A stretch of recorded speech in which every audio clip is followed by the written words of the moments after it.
আসসালামু আলাইকুম প্রিয় এসএসসি শিক্ষার্থী ভাই বোনেরা, প্রীতি ও শুভেচ্ছা নিও। আজ আমরা রসায়ন দ্বিতীয় পত্রের বরিশাল বোর্ড 2022 এর পরিমাণগত রসায়নের একটি গাণিতিক সমস্যার সমাধান নিয়ে হাজির হয়েছি। ক্লাসটি অনেক গুরুত্বপূর্ণ।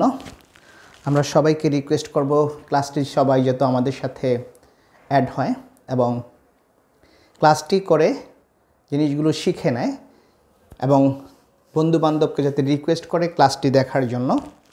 আমরা প্রথমেই শুভেচ্ছা জানাচ্ছি সপ্তডিঙ্গা টিউটোরিয়াল একাডেমির পক্ষ থেকে এবং ছোট্ট একটি রিকোয়েস্ট করব আমাদের চ্যানেল সপ্তডিঙ্গা টিউটোরিয়াল একাডেমিতে যারা নতুন তাদেরকে আমাদের চ্যানেলটিকে সাবস্ক্রাইব করে আমাদের সাথে থাকার জন্য, এবং যারা ইতিপূর্বে আমাদের চ্যানেলটি সাবস্ক্রাইব করেছে তাদেরকে আমরা অভিনন্দন জানাচ্ছি। আমরা প্রথমেই আমাদের যেই বরিশাল বোর্ড 2022 সালের যে প্রশ্নটি এসেছিল, এখানে ABC 3টি পাত্র দেওয়া আছে। এই পাত্রের মধ্যে পাত্রে 25 মিলিলিটার 0.2 মোলার, এটাকে বলা হচ্ছে অক্সালিক অ্যাসিড H2C2O4, অথবা এটার আরেকটা নাম হচ্ছে ডাইওয়িক অ্যাসিড। আমি বিস্তারিত ব্যাখ্যা দিব। দ্বিতীয় পাত্রে আছে 15 মিলিলিটার পটাশিয়াম ডাইক্রোমেট সলিউশন। আসলে পরীক্ষায় প্রশ্ন ইংরেজিতেই লেখা ছিল, আমরা ইংরেজিতে এখানেও এটা সলিউশনটা ইংরেজিতেই লেখা ছিল বোর্ড পরীক্ষার প্রশ্নে, আমরা সেভাবেই লিখে দিচ্ছি। এখানে এটাও সলিউশনে লেখা ছিল, ওকে সলিউশন মানে দ্রবণ। আর 2 নং পাত্র যেটা, সেটা হচ্ছে 15 মিলিলিটার পটাশিয়াম ডাইক্রোমেট দ্রবণ। 3 নং পাত্রে আছে অ্যাসিডিক ফেরাস সালফেট সলিউশন। তো এখান থেকে আমাকে গহ দুটো গাণিতিক প্রবলেম, এই দুটো প্রবলেম সলভ করতে বলা হয়েছে। বি ও সি দ্রবণের মধ্যে সংঘটিত বিক্রিয়াটি আয়ন ইলেকট্রন পদ্ধতিতে সমতা করো, এবং গহ বলছে সি পাত্রের আয়রনের পরিমাণ নির্ণয় করতে এ ও বির মধ্যে কোন দ্রবণটি উপযুক্ত বিশ্লেষণ করো। আচ্ছা, তো আমরা প্রথমেই এই প্রশ্নটা সলভ করার আগে কিছু জিনিস একটু শিখে আমরা প্রথমে গ নম্বর সলভ করব। গ নম্বর সলভ করতে বলা হয়েছে H2C2O4 অর্থাৎ H2C2O4, এটার নাম হচ্ছে অক্সালিক অ্যাসিড। অক্সালিক অ্যাসিড, ওকে। এই অক্সালিক অ্যাসিডের সংকেতটা যদি এরকম হয়, এটার স্ট্রাকচারটা এরকম, ওকে, লাইক দিস। তাহলে এখানে কার্বন 2টো, হাইড্রোজেন 2টো, অক্সিজেন 4টা। তো আমরা সাধারণত COOS থাকলে সেটাকে আমরা বলি অয়িক অ্যাসিড, আরেকটা COOS থাকলে সেটাকে আমরা বলি অয়িক অ্যাসিড। তাহলে এই যৌগটার মধ্যে অয়িক অ্যাসিড আছে 2টো, এজন্য এটা আরেকটা নাম হচ্ছে ডাইওয়িক। এটার আরেকটা নাম হচ্ছে ডাইওয়িক অ্যাসিড। এটার আরেকটা নাম হচ্ছে আমার ডাইওয়িক অ্যাসিড, ওকে। এবং আরেকটা মজার ব্যাপার, এটা আমলকিতে সবচেয়ে বেশি থাকে, আমলকিতে পাওয়া যায়। এই অ্যাসিডটা পাওয়া যায় আমলকিতে, অক্সালিক অ্যাসিডটা। তো অক্সালিক অ্যাসিড বি ও সি দ্রবণের মধ্যে, এখন বি এবং সি দ্রবণের মধ্যে আমি যদি দেখি একটু, বি দ্রবণটা হচ্ছে পটাশিয়াম ডাইক্রোমেট K2Cr2O7, এটার নাম হচ্ছে পটাশিয়াম ডাইক্রোমেট। আমরা একটু ব্যাখ্যা দিচ্ছি সবগুলোতে প্রথমেই, দ্যাট ইজ K2Cr2O7, এটার নাম হচ্ছে পটাশিয়াম ডাইক্রোমেট। এটা অ্যাকচুয়ালি এসেছে হলো H2Cr2O7 থেকে, এটার নাম হচ্ছে আমার পটাশিয়াম এটা যদি পটাশিয়াম ডাইক্রোমেট হয় তাহলে এটা হচ্ছে ডাইক্রোমিক অ্যাসিড। এটার নাম হচ্ছে ডাইক্রোমিক অ্যাসিড, ওকে। এটার নাম হচ্ছে ডাইক্রোমিক অ্যাসিড। এটার আরেকটা নাম আছে, আরেকটা নাম হচ্ছে পাইরোক্রমিক অ্যাসিড। আমরা একটু জানি, আমরা একটু ক্লাসটা একটু ডিটেলস আলোচনা করব যাতে সবাই অনেক কিছু জিনিস শিখতে পারে। এখান থেকে অনেক কিছু শেখার আছে, অনেক জিনিস আমরা এখান থেকে শিখব। যেমন dichromic acid H2Cr2O7, this is called dichromic acid, this is called pyrochromic acid.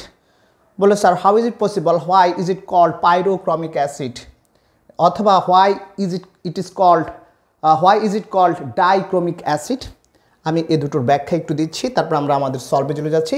সময় লাগুক, আমরা বেসিক জিনিস শিখে ফেলি, কারণ এগুলোতে অনেক কিছু আমাদের অ্যাডমিশনে চলে আসে, আমরা অ্যাডমিশনে স্ট্রং হয়ে যাব যদি জিনিসগুলো জানি। তো প্রথমে আমি দেখি, দ্যাট মিনস H2CrO4 এটাকে বলা হয় ক্রোমিক অ্যাসিড। ওকে, এটা হচ্ছে ক্রোমিক অ্যাসিড। আমাদের মেডিকেল ভর্তি পরীক্ষায় কয়েকবার আসছিল, নিম্নের কোনটি ক্রোমিক অ্যাসিডের সংকেত? দ্যাট ইজ H2CrO4 কে বলা হয় ক্রোমিক অ্যাসিড।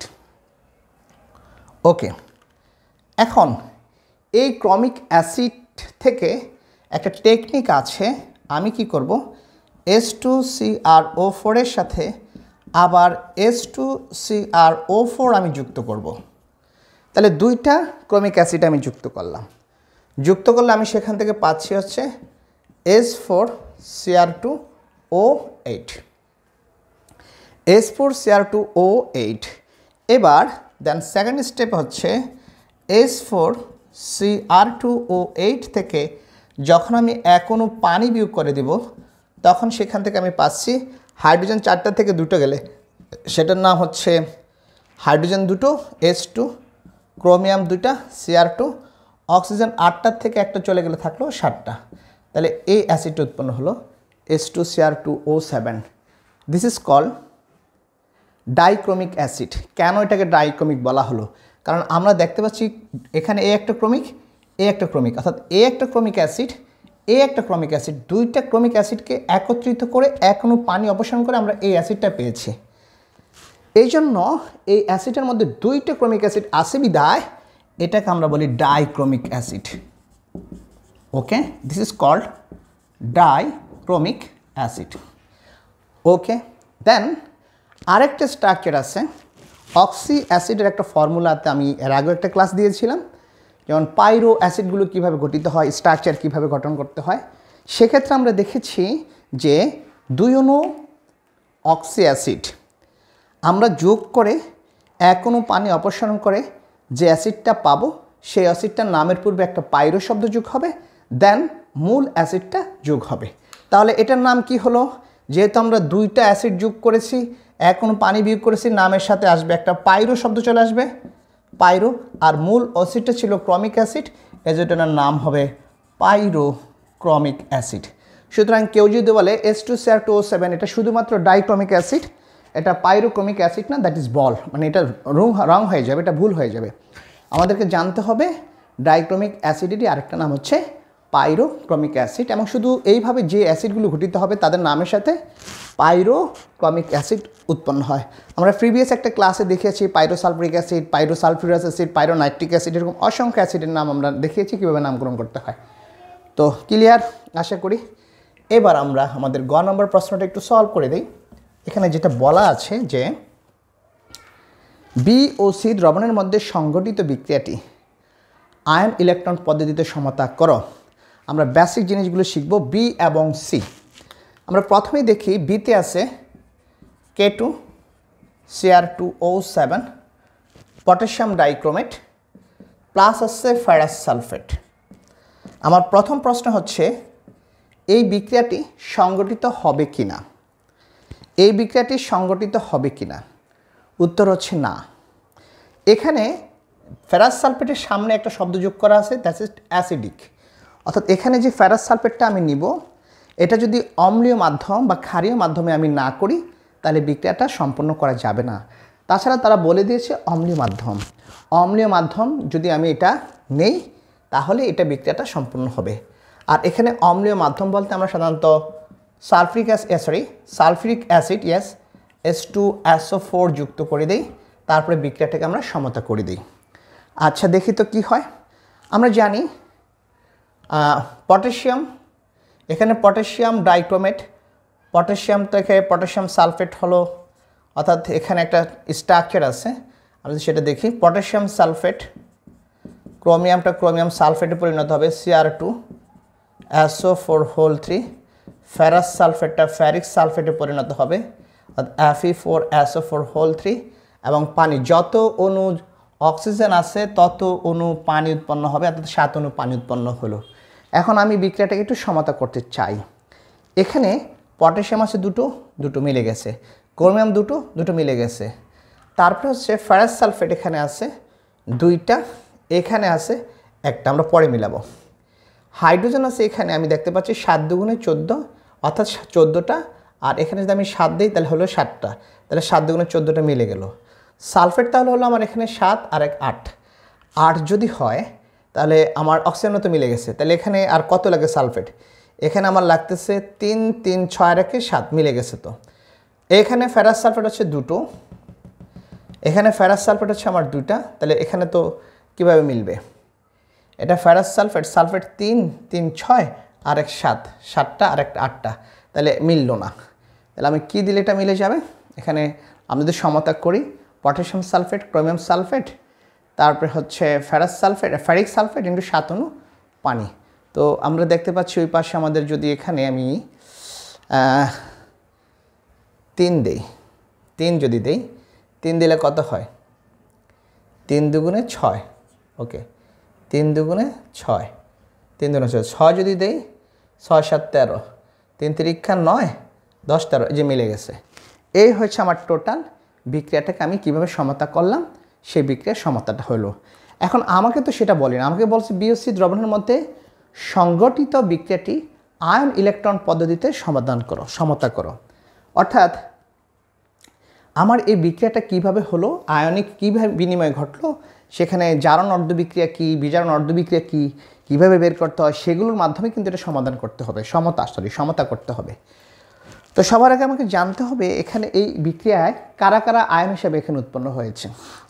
যেমন আমি যদি দেখি পটাশিয়ামের এখানে যোজনী ছিল, এটা যোজনী ছিল, জারণ মান ছিল +1, এখানেও এটার জারণ মান +1, সুতরাং পটাশিয়ামের জারণ মানের কোনো পরিবর্তন হয়নি।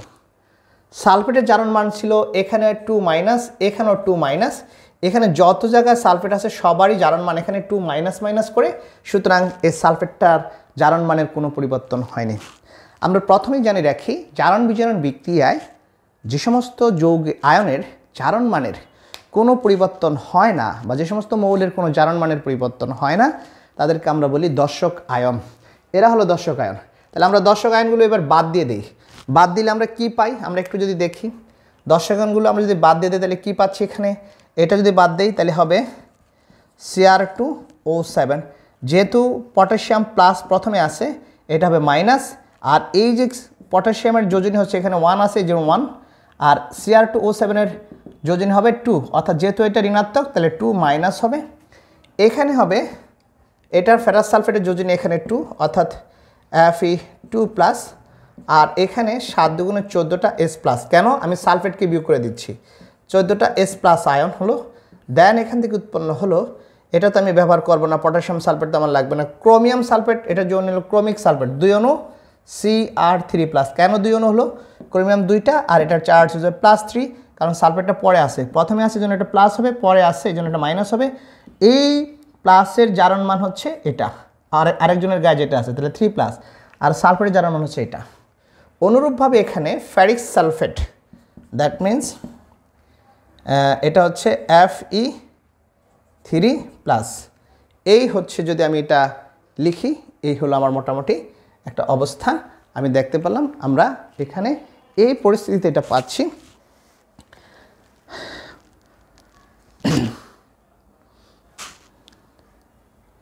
আমরা এই অবস্থা এটাকে পেলাম। আমরা এই অবস্থা থেকে এখন এটাকে সমাধান করতে চাই। তার আগে আরও কিছু জিনিস শিখতে হবে আমাদের। তাহলে আমরা প্রথমে দেখি, আমরা যখন দর্শক আয়নটা আমরা বাদ দিয়ে দিই তখন এটার অবস্থা ধারায় এই দর্শক আয়নকে আমার এখানে পটাশিয়াম বাদ দিয়ে দিচ্ছি, এটা রইলো লিখে ফেলছি। এখানে সালফেট বাদ দিয়ে দিছি, যেটা শুধু পাইছি আমি সেটা লিখেছি, চার্জটা লিখেছি, তার মোল সংখ্যা লিখিনি। এখানে সালফেট বাদ দিয়ে দিছি, হাইড্রোজেন পেয়েছি টোটাল 14টা S+। এখানে একটা কথা আছে, আমরা এই নিয়মগুলোর মধ্যে আমরা জানি অম্লীয় মাধ্যমে আমাদের টোটাল S+ উৎপন্ন হবে, লাগবে। যত অণু অক্সিজেন থাকবে, জায়মন অক্সিজেন, তত অণু পানি উৎপন্ন হবে। এখানে টোটাল আমার অক্সিজেন আছে 7 অণু, 7টা, এই জন্য 7 অণু পানি আমার লেগেছে। 7 অণু পানি আমি যোগ করেছি কোথায়? 7 অণু পানি আমি যোগ করেছি ডান পাশে।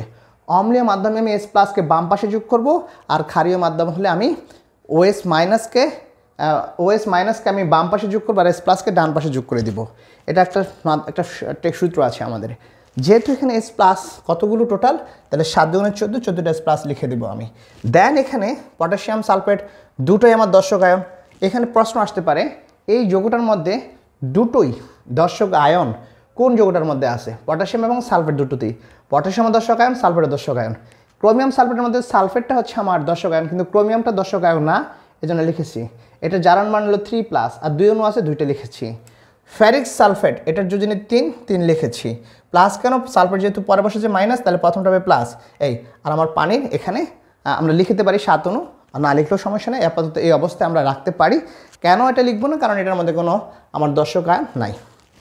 এইবার আসি আমি এটাকে একটু সলভ করার জন্য আরেকটা টেকনিক বুঝাচ্ছি যে আমরা কীভাবে এটাকে সলভ করব, সবার বুঝতে হবে। প্রথমে আসি আমার এই যে বিক্রিয়াটা, অর্থাৎ Cr2O7 2- plus Fe2 plus 14S plus ion, এখান থেকে পাইলাম আমি 2Cr3+, দেন হচ্ছে Fe3+। এই বিক্রিয়াটার মধ্যে একই সঙ্গে সাইমেন্টেনিয়াসলি দুটো বিক্রিয়া ঘটেছে। 2 types of reaction has been occurred simultaneously in this chemical reaction. এই কেমিক্যাল রিঅ্যাকশনে দুটো বিক্রিয়া ঘটেছে একই সঙ্গে। একটাকে বলছি আমরা অক্সিডেশন অর্থাৎ জারণ বিক্রিয়া, আরেকটাকে আমরা বলছি রিডাকশন বা বিজারণ বিক্রিয়া। এখন এটার বেসিকটাকে আমি কীভাবে বুঝবো এটা জারণ বিক্রিয়া? জারণ বিক্রিয়া হচ্ছে যখন কোনো একটা আয়নের বা মোলের জারণ মান যখন বৃদ্ধি পাবে, oxidation number, that means when এই অক্সিডেশন নাম্বারটা যখন আমার বৃদ্ধি পাবে, তখন সেটা হয়ে যাবে আমার অক্সিডেশন রিঅ্যাকশন অর্থাৎ জারণ বিক্রিয়া। যখন আমার এই অক্সিডেশন নাম্বার অর্থাৎ জারণ মানটা হ্রাস পাবে, তখন সেটাকে আমি বলবো রিডাকশন রিঅ্যাকশন। তাহলে একটা হচ্ছে জারণ বিক্রিয়া আর একটা হচ্ছে বিজারণ বিক্রিয়া। তা আমরা দেখি তো এটার মধ্যে কোনটা জারণ আর কোনটা বিজারণ। প্রথমে আমরা দেখতে পাচ্ছি এখানে এই যে আয়রন Fe2+ থেকে Fe3+, তাহলে তার জারণ মান বৃদ্ধি পেয়েছে। কীভাবে বৃদ্ধি পেল? এখানে ছিল +2, এখানে হলো +3, তাহলে জারণ মান হচ্ছে আমার 1 বৃদ্ধি পেয়েছে। তাহলে অক্সিডেশন নাম্বার বৃদ্ধি পেয়েছে, সুতরাং এটা হচ্ছে আমার জারণ বিক্রিয়া। তাহলে আমরা বলবো যেহেতু টোটাল বিক্রিয়াটা দুটি বিক্রিয়ার মাধ্যমে ঘটেছে, একটা জারণ একটা বিজারণ, সুতরাং শুধুমাত্র জারণকে আমি বলবো টোটাল বিক্রিয়ার অর্ধেক বিক্রিয়া, অর্থাৎ জারণ অর্ধ বিক্রিয়া বলবো আমি এটাকে। ওকে, তাহলে জারণ অর্ধ বিক্রিয়াটা কী হবে আমার? এখানে Fe2+ থেকে আমি পেলাম হচ্ছে Fe3+, এটা পেলাম। ওকে, তাহলে Fe2+ থেকে Fe3+ কখন হয়? অর্থাৎ আমরা জানি আয়রনের যে ডি সেল আছে, এই সেল থেকে সে কী করবে? যখন একটা ইলেকট্রন ছেড়ে দিবে, 2টা ইলেকট্রন যখন ছাড়ে তখন 2+, যখন 3টা ইলেকট্রন ছাড়ে তখন 3+। তাহলে এখানে 2টা ইলেকট্রন ছাড়ছে 2+ হয়েছিল, তাহলে 3+ হলে একটা ইলেকট্রন ছাড়তে হবে, অর্থাৎ অনলি E- হবে। এখানে আমরা মাইনাস চিহ্ন দিব, কারণ কেন? কারণ E যদি লিখি তাহলে that's equal two equivalence number, তুল্য সংখ্যা। সুতরাং এটাকে E না লিখে আমরা E- দিয়ে দিব। মাইনাস হচ্ছে ইলেকট্রনের চার্জ। E- আমরা বলি ইলেকট্রন, E+কে আমরা বলি পজিট্রন। এগুলো খেয়াল রাখতে হবে। এরপর আসি জারণ অর্ধ বিক্রিয়ার পর আসতেছে বিজারণ অর্ধ বিক্রিয়া। দেখি তো বিজারণ অর্ধ বিক্রিয়া কোনটা। ওকে, বিজারণ অর্ধ বিক্রিয়া অর্থাৎ যেটাকে আমরা বলতেছি হচ্ছে বিজারণ অর্ধ বিক্রিয়া কীভাবে? জারণ মান যেখানে হ্রাস পাবে সেটাই হবে আমার বিজারণ বিক্রিয়া। আমরা প্রথমে দেখি Cr2O, এই যে এখানে যেটা Cr2O7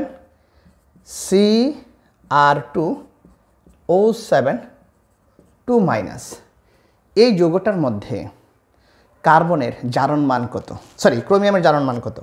আমি ক্রোমিয়ামের জারণ মান তো জানি না, আমি X ধরে নিই, তাহলে X × 2, কারণ ক্রোমিয়াম আছে দুটো। আর অক্সিজেনের জারণ মান হচ্ছে আমার -2, তাহলে -2 × 7, দ্যাটস ইকুয়াল টু টোটাল যৌগটা, এটা একটা যৌগমূলক রেডিক্যাল, এটার জারণ মান হবে তার আদানের সমান। এখানে আদান হচ্ছে -2, দ্যাটস উইল বি -2। আমরা জানি এগুলো 9-10 আমরা করে আসছি, আবারও আমরা বেসিকটা একটু আলোচনা করলাম। দেন -14 ইকুয়াল টু হচ্ছে -2, then 2x equal to 14 -2, then 2x equal to 12, সুতরাং x ইজ ইকুয়াল টু হচ্ছে আমার +6। তাহলে ক্রোমিয়ামের জারণ মান কত পাইলাম আমরা? এখানে আসতেছে +6। তাহলে আমরা যদি দেখি এটা জারণ মান আসতেছিল +6, তো এই যে +6 থেকে জারণ মান হচ্ছে আমার কত 3+, তাহলে জারণ মানটা এখানে আমার কি হলো, এখানে ছিল +6 হয়ে গেল আমার +3, তাহলে জারণ মান হ্রাস পেয়েছে, অর্থাৎ এই ক্ষেত্রে জারণ মান হচ্ছে oxidation number that's equal to reduce হয়েছে, রিডিউস হওয়া মানে সেটা হচ্ছে বিজারণ বিক্রিয়া। তাহলে আমরা বিজারণ বিক্রিয়াটা লিখে দেই, দ্যাট মিনস সেটা হচ্ছে কি Cr2O7 থেকে সে কিসে পরিণত হলো, দ্যাট ইজ Cr3+ পরিণত হলো। তাহলে কিভাবে পরিণত হলো, সে কি করেছে, কারণ এখানে সে টোটাল +6 থেকে +3 হয়েছে ইলেকট্রন গ্রহণ করে, একটা আমরা দেখতে পাচ্ছি +6 থেকে +3 তার জারণ মানের পরিবর্তন, অর্থাৎ আমরা বলি change of oxidation number that can be written as F2 - F1, অথবা আমরা এইভাবে লিখতে পারি, অর্থাৎ হচ্ছে E1 - E2, E1 - E2 দেন এক্সচেঞ্জ। E1 কি, E1 হচ্ছে আমার তুল্য সংখ্যা অথবা জারণ মানের সংখ্যা, প্রথমে সেটা জারণ মান ছিল আমার +6 দেন হলো +3 দ্যাটস ইকুয়াল টু 3, অর্থাৎ জারণ মানের পরিবর্তন হচ্ছে আমার 3, অর্থাৎ একটা ক্রোমিয়াম 3টে ইলেকট্রন ছাড়ে গ্রহণ করে, তাহলে দুটি ক্রোমিয়াম গ্রহণ করবে, মোট 3 দুগুণে 6টা ইলেকট্রন, তাহলে আমি এখানে টোটাল সে 6টা ইলেকট্রন গ্রহণ করে সে ক্রোমিয়াম 3+ আয়নে পরিণত হবে। ওকে, এখন কথা হলো একটু আমি এটাকে ওভারলুক করেছি বোঝানোর জন্য, জিনিসটা আমি আশা করি সবাই যাতে নোট করে নেয়। এখন আমি দেখতে পাচ্ছি আমার ক্রোমিয়ামের সংখ্যাটা আমার দুই পাশে আমি ব্যালেন্স করেছি এবং ইলেকট্রনকে ব্যালেন্স করেছি, বাট এখানে তো আমার আরও কি জিনিস আছে, আমার এখানে আরও রয়ে গিয়েছে, সেখানে হলো আমার হচ্ছে ওই যে অক্সিজেন, তাহলে অক্সিজেন হবে কয়টা, 7টা। আমরা বলছি যত অণু অক্সিজেন তত অণু পানি উৎপন্ন হবে, দ্যাটস ইকুয়াল টু 7 অণু পানি উৎপন্ন হবে। আর এই পাশে 7 দুগুণে যে 14টা আমি 14টা হাইড্রোজেন পাচ্ছি, সেই 14টা হাইড্রোজেনকে আমরা যোগ করে দিব এই পাশে, এটা নিয়ম, অর্থাৎ এখানে যত অণু পানি সেই পানির হাইড্রোজেনের সংখ্যাটা আমরা বাম পাশে যোগ করে দিব, অর্থাৎ 4s+ আয়ন আমরা যোগ করে দিলে এই ইকুয়েশনটা পেয়ে গেলাম। ওকে, তাহলে এইটাকে যদি আমি ধরি 1 নম্বর রিঅ্যাকশন, এটা হচ্ছে আমার 2 নম্বর রিঅ্যাকশন, প্রথমটা হচ্ছে আমার 1 নম্বর রিঅ্যাকশন, পরেরটা হচ্ছে আমার 2 নম্বর রিঅ্যাকশন। এখন কথা হলো এই যে দুটো বিক্রিয়া, আমরা প্রথমে বলেছি জারণ বিজারণ অর্ধ সমীকরণ বিক্রিয়ার সমতা বা ব্যালেন্সিং হচ্ছে আমার ইলেকট্রনের ব্যালেন্সিং করা, তাহলে বিক্রিয়া সংঘটিত হয়। আমরা দেখতে পেলাম এখানে ইলেকট্রন আছে 1টা, এখানে আছে আমার ইলেকট্রন আছে 6টা, তাহলে আমার এটা তো ব্যালেন্সিং হলো না। এই জন্য আমি কী করব, 1 নং সমীকরণকে যদি আমি 6 দ্বারা 1 নং সমীকরণকে যদি আমি 6 দ্বারা গুণ করে দেই, তাহলে আমার দুই পাশের এটা ব্যালেন্স হয়ে যায়, তখন ব্যালেন্স হয়ে গেলে আমার টোটাল বিক্রিয়াটা সমাধা হয়ে যাবে। ওকে, তাহলে আমরা সেটাই করি, 1 নং সমীকরণকে 6 দ্বারা গুণ করে 2 নং সমীকরণের সাথে যোগ করি।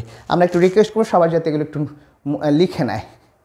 ওকে, আমরা একটু পরবর্তীতে যাচ্ছি আমাদের গহ নাম্বারটা সলভ করার জন্য। দেন আমরা একটু আসি, এখানে আমরা লিখব 1 × 6 + 2, 1 নং সমীকরণকে 6 দ্বারা গুণ করে 2 নং সমীকরণের সাথে আমরা যোগ করছি, that's will be Fe2+ -6 electron minus plus হচ্ছে Cr2O7 2 minus plus 6 electron minus plus হচ্ছে আমার 14s+ ion, that's equal two এখানে পাচ্ছি 6 Fe3+ 3 প্লাস হচ্ছে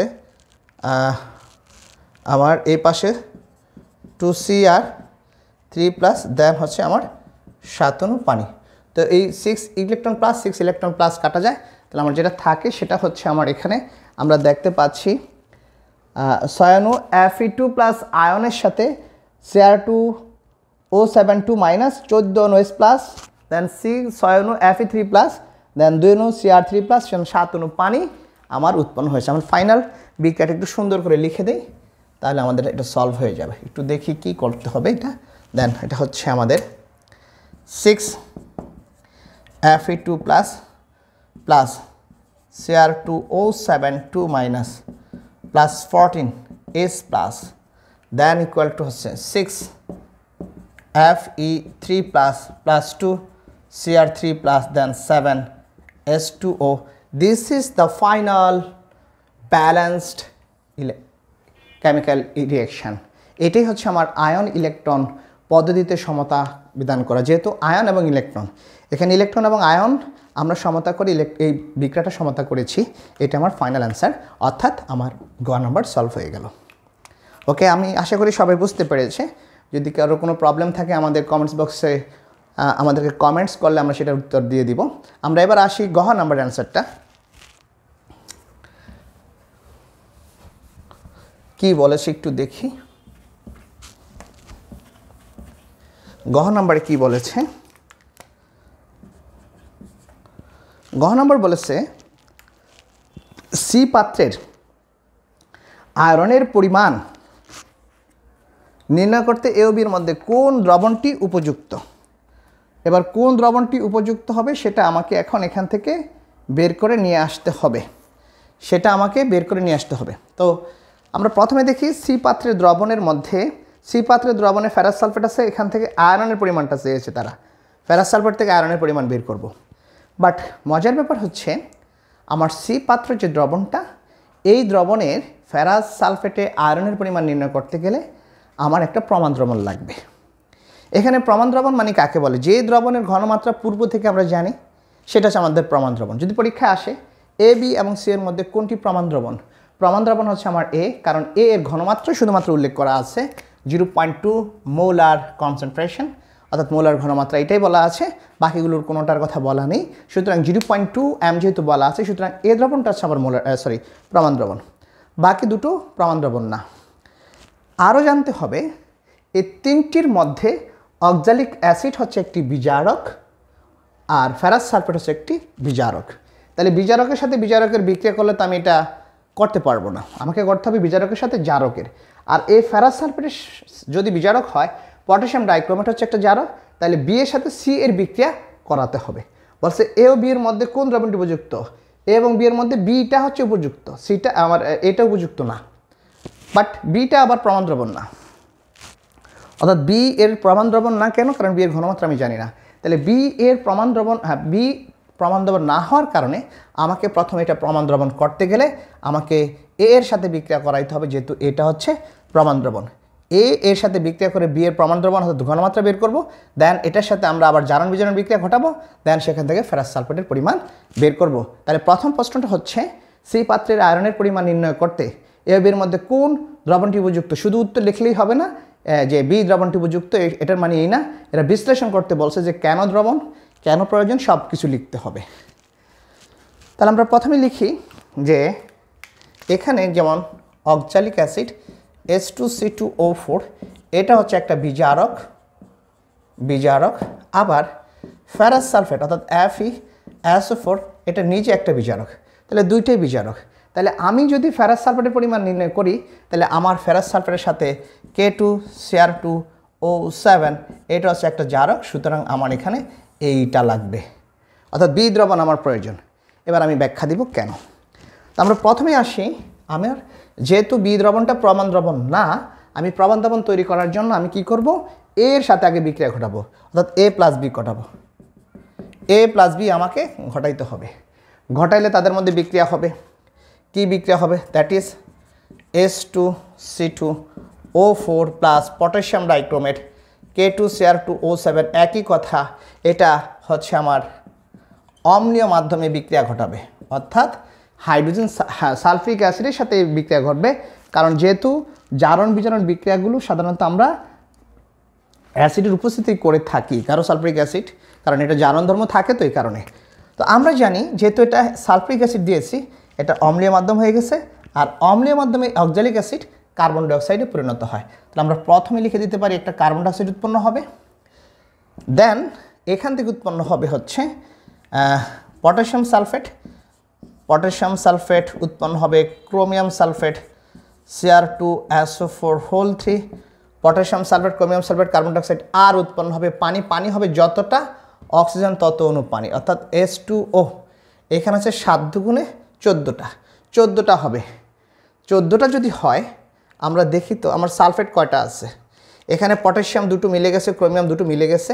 আমি যদি এখানে হাইড্রোজেন দিই 3 হলো, তাহলে 3 দুগুণে 6, আর এখানে আমার সালফেট হচ্ছে 3 আর একে 4, এখানে 4 আছে সালফেট। তাহলে সালফেটকে সমান করাইতে গেলে যেহেতু সালফেট এখানে আছে আমি এটাকে 4 দিয়ে গুণ করে দিই, তাহলে সালফেটের সংখ্যা সমান হয়ে গেল। এখানে একটা আর 3টে 4টা, ক্রোমিয়াম 2টা 2টা, পটাশিয়াম 2টা 2টা মিলে গেছে। হাইড্রোজেন 3 দুগুণে 6 আর এখানে 4 দুগুণে 8, 4 দুগুণে 8 আছে 14, 7 দুগুণে 14, অক্সিজেন 7 মিলে গেছে, সব মিলে গেছে। এই হচ্ছে আমাদের এখানে। এখানে কার্বন ডাইঅক্সাইডের আমরা এটা মিলাইনি। কার্বন ডাইঅক্সাইড হচ্ছে কত, এখানে 3 দুগুণে 6, 6 অনু 6, তাহলে আমার টোটাল এখানে অক্সিজেন হলো 3 4 12, 6 দুগুণে 12, সব মিলে গেছে। এই হচ্ছে আমার টোটাল বিক্রিয়াটা। এই বিক্রিয়ায় আমার এখন এখানে আমি স্টিওসিমেট্রি ফর্মুলা ইউজ করে আমি সেখান থেকে পটাশিয়াম ডাইক্রোমেটের যেহেতু আয়তন আছে আমি ঘনমাত্রা বের করতে পারি। তাহলে ইউজিং স্টিওসিমেট্রিক ফর্মুলা অর ইকুয়েশন, অর্থাৎ STIO স্টিওসিমেট্রি ইকুয়েশন অর ফর্মুলা প্রয়োগ করে পাই কি পাবো? প্রথমে যেহেতু আমার এটার ঘনমাত্রা দেওয়া আছে আর এটা বের করতে হবে, তাহলে এই দুটার মধ্যে আমি তুলনা নিব। তাহলে সূত্রটা হচ্ছে N of oxalic acid H2C2O4 divided by তার কোএফিসিয়েন্ট অথবা stoichiometry that's equal to 3, then mole সংখ্যা of potassium dichromate K2Cr2O7 divided into তার স্টয়সিমেট্রি দ্যাটস ইকুয়াল টু 1। এই ওকে, আমি রিকোয়েস্ট করবো সবাই যাতে ইকুয়েশনটা লিখে নেয়। এবং এখানে আমরা দেখতে পাচ্ছি এই যে মোল সংখ্যা আমরা জানি, মোল সংখ্যাকে আমি অনেকভাবে কনভার্ট করতে পারি। মোল সংখ্যা N = W/M, আমি লিখতে পারি S × Bl, আরও অনেকভাবে লেখা যায় আমার যখন যেই পরিস্থিতি যেটা থাকবে। এখন আমার এখানে ঘনমাত্রা আছে, আয়তন আছে, তাহলে SB লিখব। দ্বিতীয় ক্ষেত্রে পটাশিয়াম ডাইক্রোমেটের ক্ষেত্রে আয়তন আছে, ঘনমাত্রা বের করতে হবে, তাহলে এটাতে চলে যাবো আমি। ওকে, তাহলে দুটো ইকুয়েশনতে আমি বের করবো। আমি একটু উপরের থেকে মুছে দিই। ওকে, আমাদের বোর্ডে জায়গার সংকুলন কম, দেখি আমরা আস্তে আস্তে ভালো বোর্ড আনতে পারি কি না। দেন এখানে লিখবো আমরা S of oxalic acid H2C2O4, B of H2C2O4, এটা লিটার এককে নিতে হবে, ডিভাইডেড বাই তার স্টিওসিমেট্রি 3। দেন এখানে আমরা লিখবো S of potassium dichromate K2Cr2O7, B into potassium dichromate K2Cr2O7 into litre divided by 1। এই হচ্ছে আমার বেসিক তথ্য। এবার আমরা এখানে মানগুলো বসে সেখান থেকে মানটা বের করি। যেমন অক্সালিক অ্যাসিডের আমার ঘনমাত্রা আছে 0.2, লিখে দিলাম 0.2 ইন্টু আয়তন আছে 25, দেন 25 ডিভাইডেড বাই হচ্ছে আমার 1000 ইন্টু হচ্ছে আমার 3।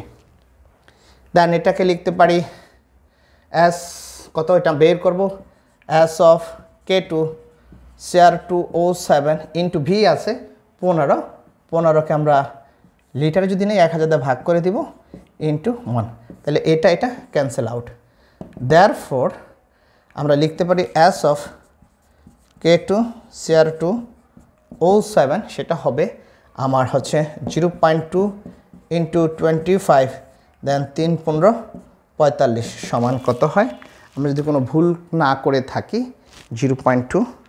ওকে, তাহলে অ্যান্সার হচ্ছে 0.2 ইন্টু 25 ইকুয়ালস উপরে আসতেছে 5 divided by 45, that's equal to 0.111, এটা আসতেছে হচ্ছে 0.11। আমরা কয় ঘর নিব, 2 ঘর যেহেতু নেওয়া আছে আমরা 2 ঘর নিলাম, 0.11 m এটা পাইলাম আমরা এটার ঘনমাত্রা। তাহলে এখানে একটু লিখে দিই 0.11 m। আমরা সবাইকে একটু রিকোয়েস্ট করবো সবাই যাতে এই ইকুয়েশনটা সবাই একটু লিখে নেয়।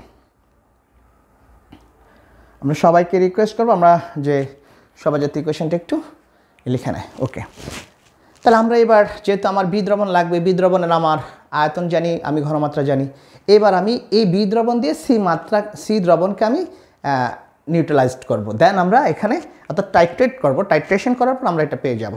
ওকে, আসি, দেন সেম স্টেপে আমরা যাই। এইবার হচ্ছে বি প্লাস সি, এই দুটোকে আমরা একত্রিত করবো। এবার আসি বি প্লাস সি, দেন বি প্লাস সি যদি করা হয়, একটু আগে এই বিক্রিয়াটা আমরা করেছি K2Cr2O7 plus FeSO4 ferrous sulphate, দেন হচ্ছে সালফিউরিক অ্যাসিড H2SO4, বিক্রিয়া করে উৎপন্ন হবে ফেরিক সালফেট অর্থাৎ Fe2 SO4 হচ্ছে হোল 3 প্লাস পটাশিয়াম সালফেট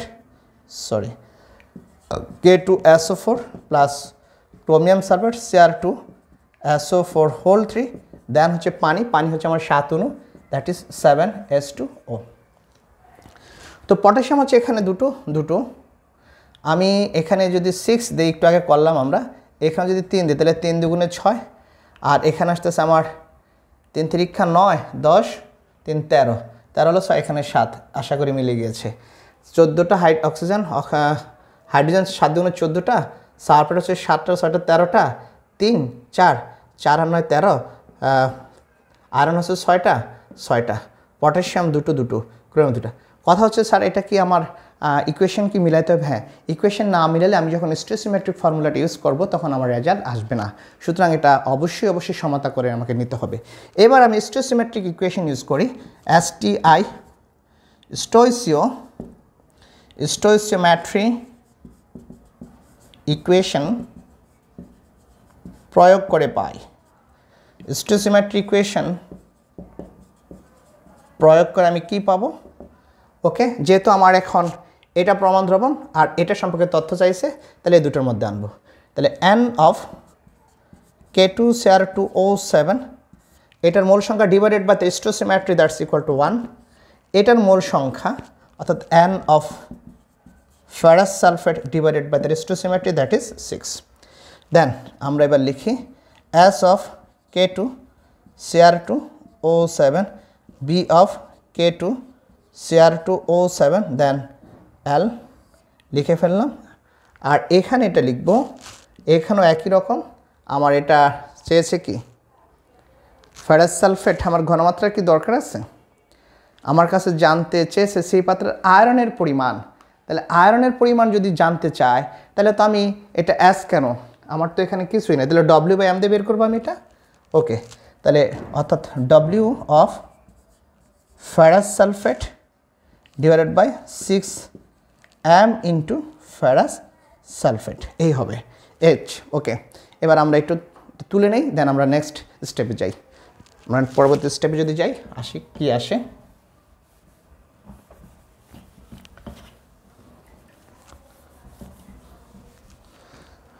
ওকে, দেন আমরা চলে আসলাম K2Cr2O7, এটার ঘনমাত্রা আছে আমার 0.11 ইন্টু ভিটা দেওয়া আছে 15 ডিভাইডেড বাই হচ্ছে আমার 1000, দেন W of ferrous sulfate into 6 into M of ferrous sulfate। আমরা ফেরাস সালফেটের আণবিক ভরটা যদি একটু বের করতে চাই, আয়রনের হচ্ছে 55.85, সালফার হচ্ছে 32, অক্সিজেন হচ্ছে 16 ইন্টু 4, আমি ভেঙেই দেখাচ্ছি। তাহলে 55.85 যোগ 32 যোগ 4 16 64, তাহলে ফাইনাল আমার কি আসতেছে, অর্থাৎ 55.85 যোগ হচ্ছে 32 যোগ হচ্ছে 64 ইকুয়াল টু হচ্ছে 151.85।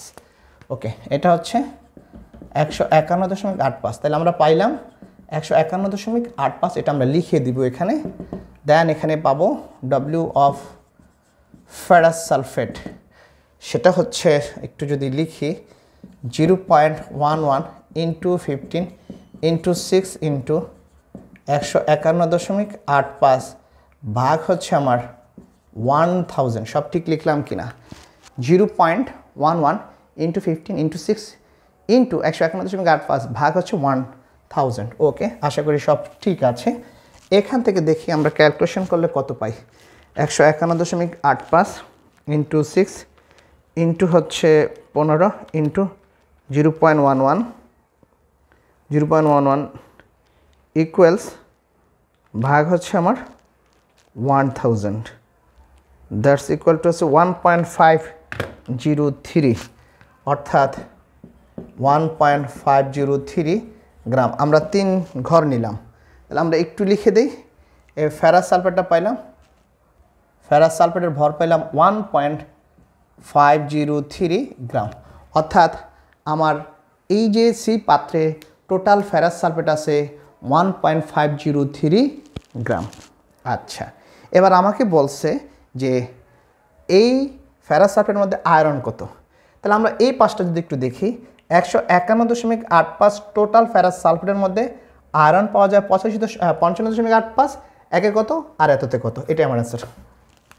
তাহলে আমি লিখি 151.85 গ্রাম ফেরাস সালফেটে আয়রন আছে সমান 55.85 গ্রাম। সুতরাং 1 গ্রাম ফেরাস সালফেটে আয়রন আছে, দ্যাট মিন্স 55.85 ভাগ হচ্ছে আমার 151.85 গ্রাম, দেন হচ্ছে আমার এটা আছে 1.503 গ্রাম, দ্যাট মিন্স ফেরাস সালফেটে আয়রন আছে 55.85 ইন্টু 1.503 ডিভাইডেড বাই 151.85 গ্রাম। তাহলে আমরা একটু মানগুলো একটু লিখি, সেটা হচ্ছে 55.85 ইন্টু 1.503 ইকুয়াল ভাগ হচ্ছে 151.85, দেন অ্যান্সার হচ্ছে 0.5527 অর্থাৎ 0.552 গ্রাম। ওকে, আমাদের অ্যান্সার দেওয়া আছে 0.553 গ্রাম। সুতরাং this is the final answer of গহ, অর্থাৎ এটা হচ্ছে আমার গহর ফাইনাল অ্যান্সার। আমাদের একটু সময় লেগেছে, আমরা রিকোয়েস্ট করব ধৈর্য হারানোর কিছু নেই, কারণ অঙ্কটাতে আমি প্রথমে বলেছি অনেক কিছুই শেখার ছিল। আমরা সেজন্য একটু সময় নিয়ে একটু বেসিকটা ক্লিয়ার করে অঙ্কটা সলভ করাতে আমাদের একটু সময় বেশি লেগে গিয়েছে। তো আমরা পরবর্তীতে আরও পরিমাণগত রসায়নের সবগুলো অঙ্ক ইনশাআল্লাহ সলভ করে দেব পর্যায়ক্রমে। তো আমাদের সাথে থাকার জন্য রিকোয়েস্ট করি, যাতে আমাদের সমস্ত ক্লাসগুলো সবাই যত সময় পেয়ে যায়। আমরা ক্লাসটিকে আর দীর্ঘায়িত করব না, এখানে সমাপ্ত করছি। আল্লাহ হাফিজ।